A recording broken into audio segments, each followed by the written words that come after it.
I don't know how many of you remember the Astroscan 2001. That was Edmund Scientific's telescope. It was red, it was in shape of a half ball and base of it, and it was tabletop. Edmund Astroscan is discontinued, but there are several clones of it, and one of the clones is actually called Bushnell's Voyager. I have a sample of it here. Let's open and see what is inside.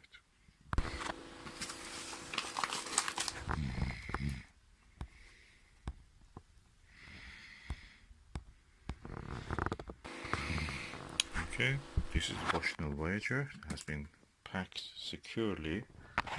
This is the way the telescope looks.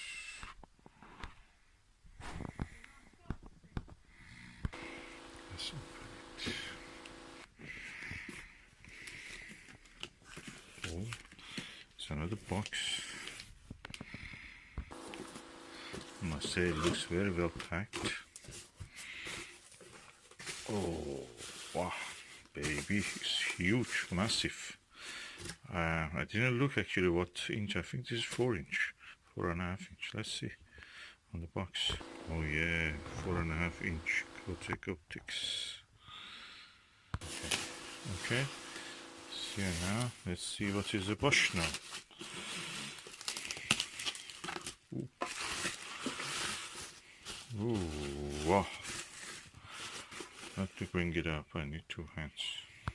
Ooh, that's massive. Compared to the SkyWatcher Infinity, this is a massive telescope. Look at it. It's massive. Sitting on its base. Can easily turn it around. Oh, that's really huge. Let me open the lens cap. Ooh, wow. Whopper. A copy of the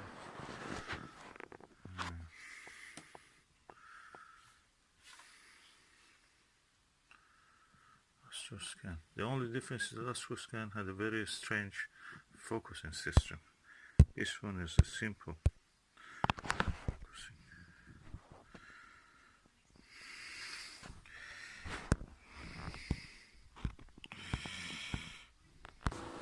Oh, okay, this is the lens. This 27mm lens, and there's another lens here. There's a star chart also. That's amazing. Oh, the SkyWatcher 20mm lens. Placed the offer for £10 for this online, and the seller declined. No, I got it. I don't need it. Oh, God has a strange ways. Okay, I have what I want. Compared to the telescope by the SkyWatcher, this is huge, and I can say it is moving. Wait, friction. You have to place the ball in a position that the friction will stop it from moving. So, yeah, that direction stops it.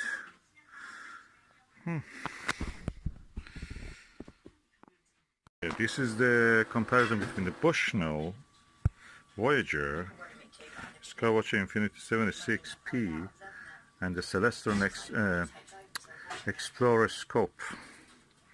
You can see Bushnell is really huge. These two, this is 76, this is 8 centimeter, 76mm, 80mm, and this one 114mm.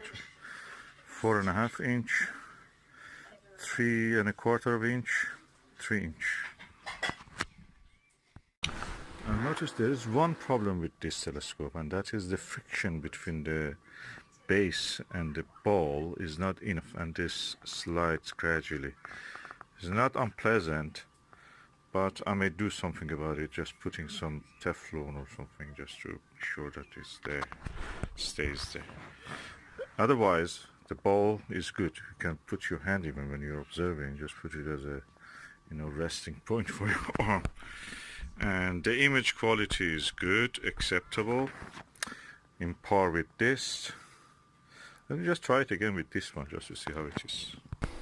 Okay, I have now looked through both of them. I can say that this is inferior compared to this.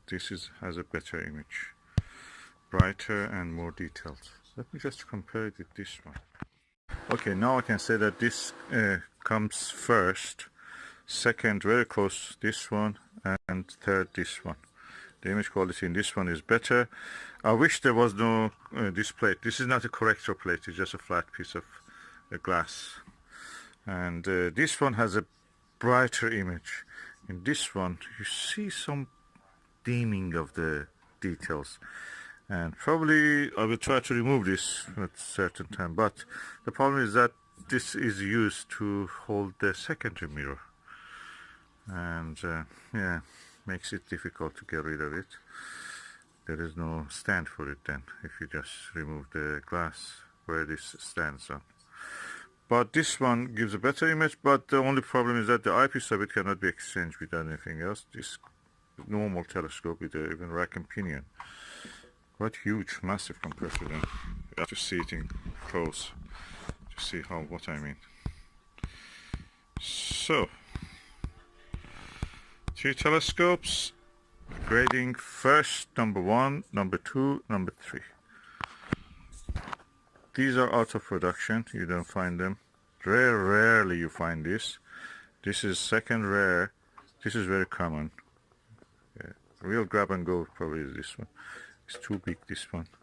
That one, the base has a problem. This eyepiece has a problem, which means the eyepiece is a little bit bigger than the normal. Normal eyepiece cannot go into this. Or smaller than normal, yeah. And the base is a little bit jerky, it's just too much friction. I think this one is more versatile, the best. This is good in the sense of using what's bigger. And that was the least interesting. Okay, now I can say that this comes first, second very close this one, and third this one. The image quality in this one is better. I wish there was no this plate. This is not a corrector plate, it's just a flat piece of glass. And this one has a brighter image. In this one you see some dimming of the details, and probably I will try to remove this at a certain time, but the problem is that this is used to hold the secondary mirror, and yeah, makes it difficult to get rid of it. There is no stand for it then if you just remove the glass where this stands on. But this one gives a better image, but the only problem is that the eyepiece of it cannot be exchanged with anything else. This normal telescope with even rack and pinion. Quite huge, massive compared to them. You have to see it in close to see what I mean. So, 3 telescopes, grading first, number 1, number 2, number 3. These are out of production, you don't find them. Rarely you find this. This is second rare. This is very common. Yeah. Real grab and go probably is this one. It's too big, this one. That one, the base has a problem. This eyepiece has a problem, which means the eyepiece is a little bit bigger than the normal. Normal eyepiece cannot go into this. Or smaller than normal, yeah. And the base is a little bit jerky, it's just too much friction. I think this one is more versatile, the best. This is good in the sense of using what's bigger. And that was the least interesting.